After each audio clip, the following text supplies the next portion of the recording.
And anyway, so she posted finally this statement, which honestly, this is a whole lot of words to basically say that she does not support she doesn't support the cause. It's like it's giving the I ain't reading all that free Palestine. And one thing that I noticed with this post is how much this was about her. And this is something that I've noticed with like a lot of content creators who speak on Palestine, is like they make it so much about themselves. And it's like, this isn't about you. It's not about you. It's not about me. This is about Palestine. And this is about supporting the liberation of Palestine. This is about bringing an end to the U.S. Israel-backed genocide and freeing the people of Palestine. This is not about you, a popular YouTuber, like at all. And she's doing the Tom York method.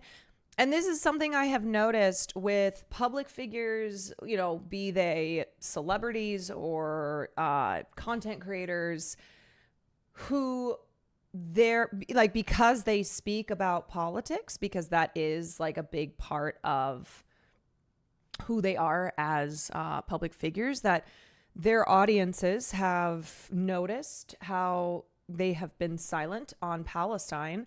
And so when called upon to like, hey, what are you, why is this major issue something that you are quite intentionally staying away from, they get very defensive. They get very defensive and then end up doing something like this, which is, it just reeks of narcissism. It really does. Like, it's astonishing. It's astonishing how just simply narcissistic it is to make a genocide about yourself. Somebody who lives like quite a privileged life compared to those in Palestine who are facing atrocities beyond, the imagination. And not even that, because it's the most live streamed genocide of history. So anyway, I'll just quickly go through this. I was like, maybe I'll go line by line and talk about why each line is bad, but nah. So many leftists feel betrayed because I haven't made a video on Palestine. Do they actually want a Contrapoints video about Palestine? I'm just going to stop there. Okay. So I don't think that this required a 3-hour video on Palestine. The way that like Contra has talked about this is she keeps being like, oh, you want a 3-hour video on Palestine? I'm not going to do a 3-hour video. It's like, girl, you could have just like, you didn't have to do one of your long video essays on Palestine. But it has become quite apparent that on all platforms, this is an issue that you are choosing really to stay silent on, or like the few times you speak up, it's to talk about the problem on the left of anti-Semitism, which it's like, so naturally people are going to look at this and go, what are you doing? What is happening? Okay. Will they be happy if I get in the bath and pour milk on a mannequin of Benjamin Netanyahu? No. I have posted about Gaza occasionally and have quietly given money to Palestinian aid organizations. But I think what leftists really want is for me to join their chorus of anger. They sense some hesitation on my part and are judging me very harshly on my presumed opinions, so I would rather be judged on my actual opinions. So here they are. Is Israel committing genocide in Gaza? Yes. Wow, thank you. So brave.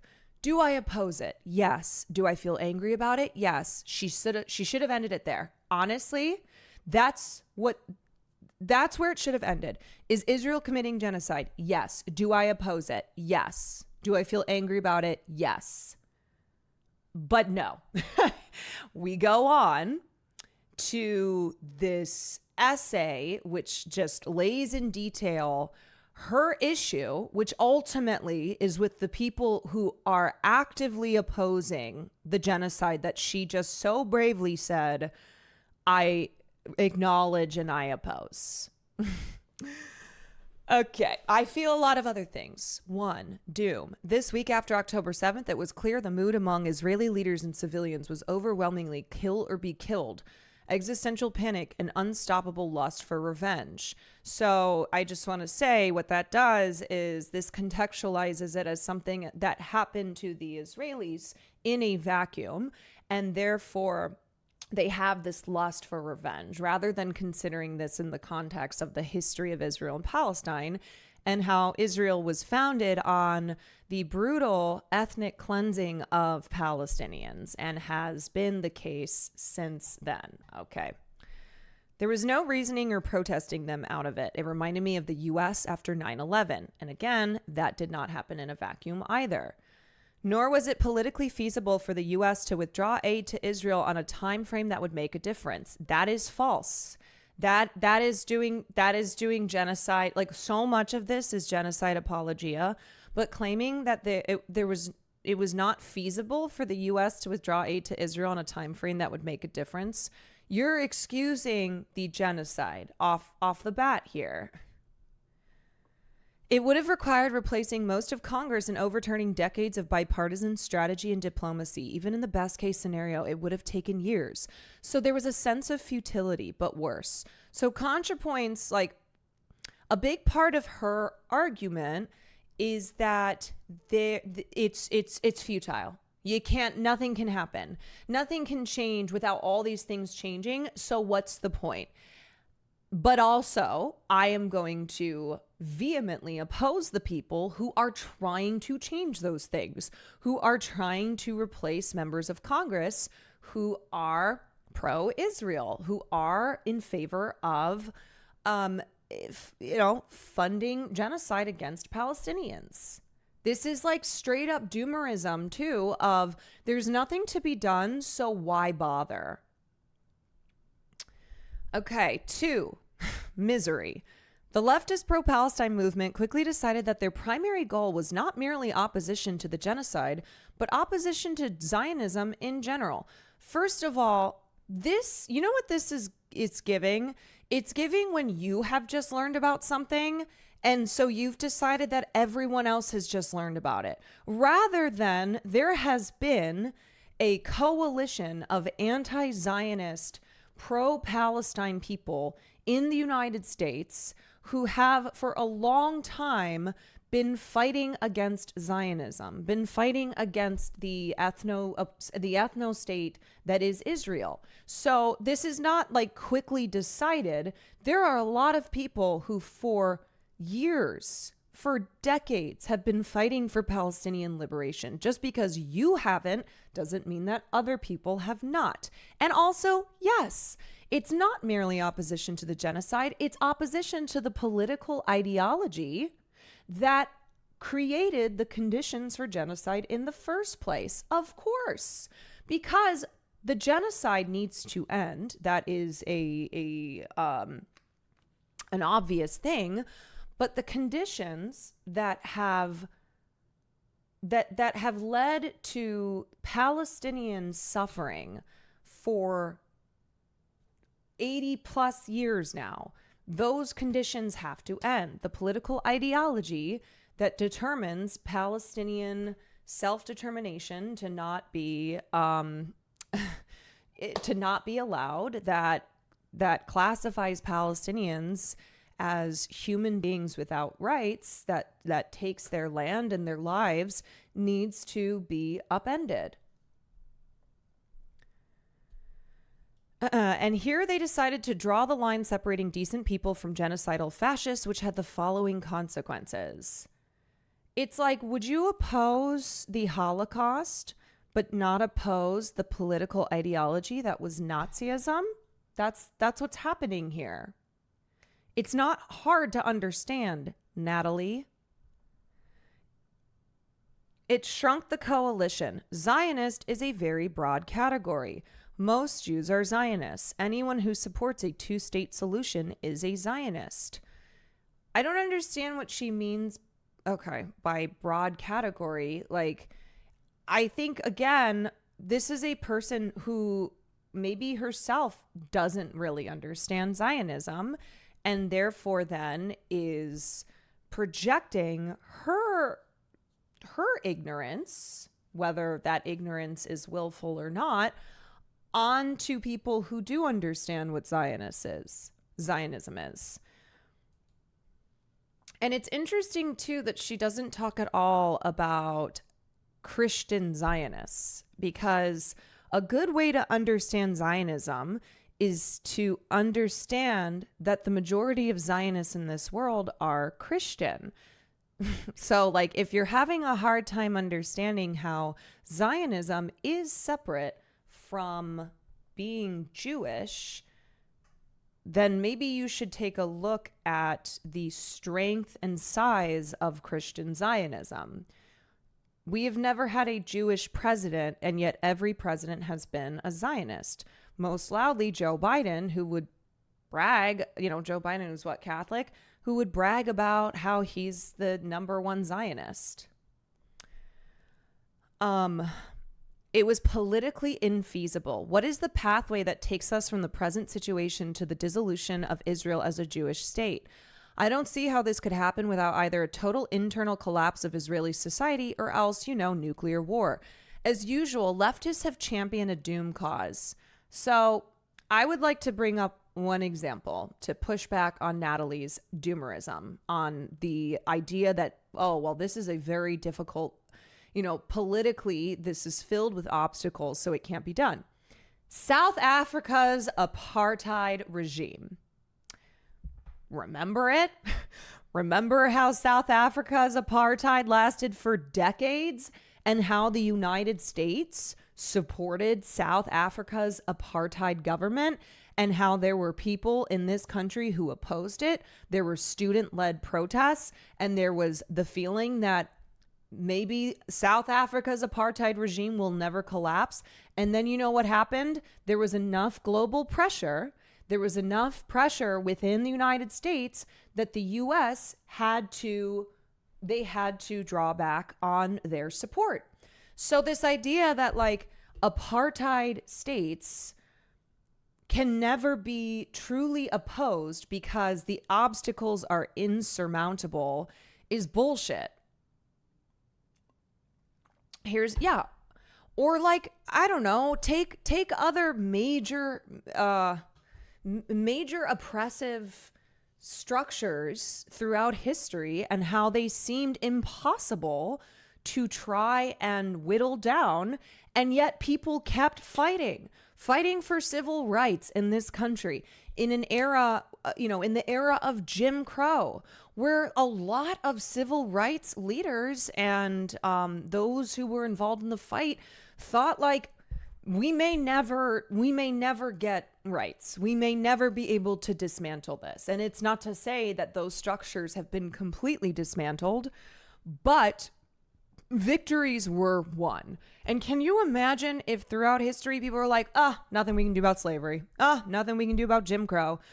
Nothing we can do to ensure gay marriage is legalized. Nothing that we can do to fight against oppression, so we're not going to do anything about it. No, this is an excuse.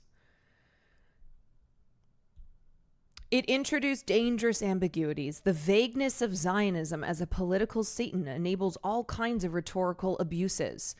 On the one hand, no, people who are anti-Zionist are very clear what Zionism is and very clear to separate their anti-Zionism from the bullshit conflation of anti-Semitism.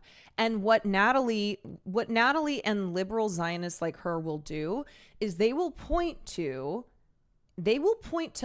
actual anti-Semites who use the Palestinian cause as a way to push white supremacy, anti-Semitism, and be like, the left is anti-Semitic.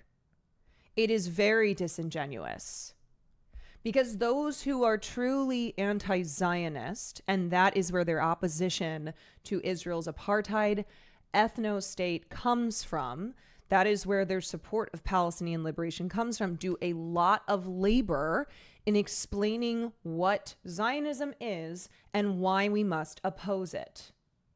And it is so gross that Natalie spends so much time, people like her spend so much time not actually opposing the fascist ideology that calls for calls for a state to have one ethnic majority. But what she does instead is makes this issue of anti-Semitism on the left out to be some real serious issue.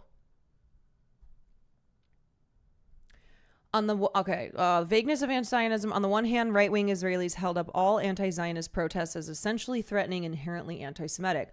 On the other hand, there's a long history of anti-Semites using the term Zionist in deliberately equivocal ways. You know what's interesting is how anti-Semitism proliferates when you have the state that calls itself the Jewish state committing genocide. And it is so frustrating because real leftists who are opposed to the political movement and ideology of Zionism will constantly push back on anti-Semitism that is real, will constantly try to separate Jewish identity, like Jewish ethnicity, religion, from this political ideology. But when you have the state of Israel going, nope, we represent all Jews, and what we're doing is a genocide, and we are gladly committing a genocide, blah, blah, blah, that leads to an uptick in anti-Semitism. Anti-Zionist label to legitimize their agenda. Many people are not informed enough about anti-Semitism to recognize when this is happening. These problems are mutually reinforcing. Like, there is no blame at all here. There's no blame at all here on Israel, on Israel supporters who are constantly making that conflation. And guess what? Your average person who, sure, they don't understand, they don't get the nuance here. They don't understand the difference between anti-Semitism and anti-Zionism. They're going to look at the state that calls itself the Jewish state, that purports to act on behalf of all Jews, that has linked itself to all of Judaism, that is monolith, all Jewish people, and be like, so they're committing genocide in the name of all Jewish people in this world. Well, I'm not comfortable with children being blown up. I'm not comfortable with genocide. Like, that's not hard to understand how that can happen. Number 3, dread. The online left has spent the last 20 months. So I just want to, I know I said I was going to go through this much quicker, but do you notice that we're halfway through and she has spent more time in this, in her full take on Israel post, blaming the left, blaming the people who are really the ones opposing genocide. The online left has spent the last 20 months distributing hundreds of photos and videos of dead Palestinian children. So, sorry, Natalie, but I gotta correct you there. Because Palestinians have, one, asked for the photos and videos to be shared. They have said, don't forget about us. They have taken to TikTok, to Twitter, any opportunity they can to shine a light on the atrocities they're facing. They are posting these things themselves and hoping that those of us who care will circulate these images that, journalists, so many journalists, Palestinian journalists and media workers who have been murdered because they have done everything they can to report on what is happening to their people. So I'm sorry, Natalie, it makes you uncomfortable because you don't fully oppose this. That's what this is all about. It's, I'm not comfortable seeing these images because I am not morally opposing those who are responsible for this carnage that I'm seeing. And by the way, it's more than hundreds, okay? It's more than hundreds. It's thousands. This is the most live streamed genocide in history. So the main effect of this has been to create a population of people in a constant state of blood boiling rage with no consequential political outlet. I want to scream. She's so infuriating. She's so cowardly. I fear this may be worse than useless. Anti-Semitism and anti-Zionism are conceptually not the same, and conflating them is dangerous. But in practice, the way Israel is perceived does seep out into attitudes towards Jews in general. I don't think Jews who feel isolated and wary in the current atmosphere are simply hysterical or hallucinating. Oh my gosh. Oh my gosh. So let's not show the images of the effects of Israel committing genocide, because it will make Israel look bad, which then could make Jewish people look bad. And again, which this is, Natalie, you're so frustrating. You're so frustrating, because leftists who have spent the last 20 months opposing this genocide, working so hard to make that separation, to go, this, what Israel is doing does not represent the actions of all Jewish people. And it is disgusting. It is disgusting to monolith Jewish people and to say that you are doing this in the name of Judaism. And we have spent so much time trying to push back on that. And here she is being like, well, I just think you guys are awful for sharing this stuff because it could have, because it's affecting the reputation of Israel, and therefore like Jewish people who are, who have connected themselves to Israel, or like because people perceive Israel as representing all Jewish people in this world. Think of the optics. Think of the optics of opposing a genocide because it might make these people look bad. I mean, think about like this being said in the context of Nazi Germany. Oh, we oppose the Holocaust, but we can't oppose the Holocaust, and we can't share any images of it because it might make Germans, who are not all, who are not all Nazis, look bad. And here's the thing. At this point too, every single person, Jewish or non-Jewish, should be condemning genocide. If you do not condemn genocide, if you say, actually, yeah, I'm cool with this, like I support this, then you deserve to be ostracized. Like, I don't know what to tell you at this point. If you are connecting yourself to this genocide in a way that you support it, you support what is happening to these, to the Palestinian people, then that's on you. That is on you. Also, why is she coming out right now to give credence to leftist anti-Semitism claims right as the centrist Dems are smearing Zoran with false anti-Semitism claims? Because Natalie doesn't care about criticizing power that enables genocide. She cares about the optics of what happens when you criticize the enablers of genocide. I've seen like a lot of people post versions of that stupid fucking meme of her. They don't want power. They just want to endlessly critique power. But now do it in the style of like, oh yeah, Natalie doesn't actually oppose genocide. She wants to oppose those who oppose genocide. Yes, there's communal trauma and hypervigilance. Yes, there's disingenuous right-wing ghouls dismissing and censoring all criticism of Israel on the pretext of fighting anti-Semitism. But there's also a valid fear of historical anti-Semitic patterns recurring, and that fear gives power to the right-wing Zionist claims that only Israel can keep Jews safe.